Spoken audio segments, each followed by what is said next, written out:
खुलुमबाय दावहारु auto' एजेन्सियाव नोंथांमोनखौ बरायबाय बाजाजनि bike लानो गोसो गुदुं सुबुंफोरनि थाखाय गोजोनथाव खौरां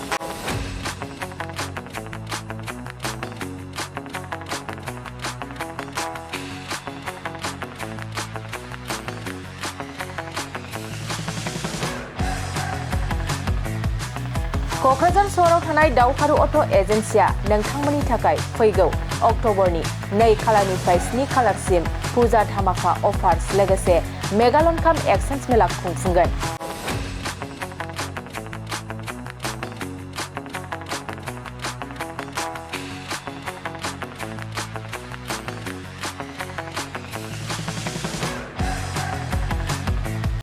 बे दावहारु अट' एजेन्सि शोरूमा बायगिरि बिथांमोननो लवेस्ट डाउन पेमेन्ट होनाय जागोन।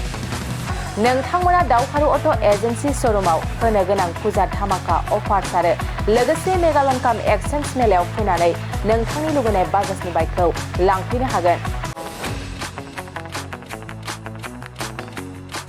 बाजाजनि बाइक सालायनो मोजां मोनग्रा रायजो राजाफोरनो दावहारु अट' एजेन्सि शोरूमा गोबां मोजां अफारफोरबो लाबोदों।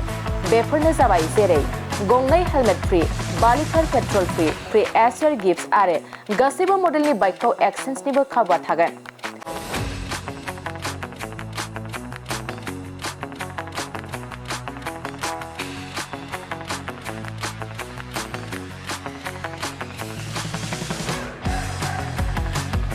$500 रां होग्रोनानै गोसोबादि बाइकखौ आवग्रिना दोननो हानायनि खाबु दं। गोनांथार मिथिहोबावनाय बायगिरि बिथांमोना स्मार्ट वाच, इयारफन, बेग आरो ब्लेंकेट बेफोर मोनब्रै प्राइसफोरखौ जायखिजाया मोनसे बासिना लानो हानायनिबो अफार्स थागोन। लोगोसे दावहारु अट' एजेन्सि शोरूमा मोजां खाबुबो होबावदों। बाइक बायगिरिफोरनो फ्री लटारि कुपन हरनाय जागोन आरो लटारि कुपनाव जाखाङोब्ला first prize smart TV, second prize washing machine आरो थार्ड प्राइज रिफ्रिजारेटर बेफोर मोनथाम प्राइजफोरखौ जोबथा साननि थाखाय लन मेलायाव हरनाय जागोन। अब्ला मानोथो गोबाव खालामनो नोंथाङाबो दावहारु अट' एजेन्सि शोरूमाव होनो गोनां बैफोर खाबुखौ लादो। आबुङै मिथिबावनो थाखाय 8822018193 600003 99187 जानबुं नाम्बाराव खौरां लाहरनो हागोन।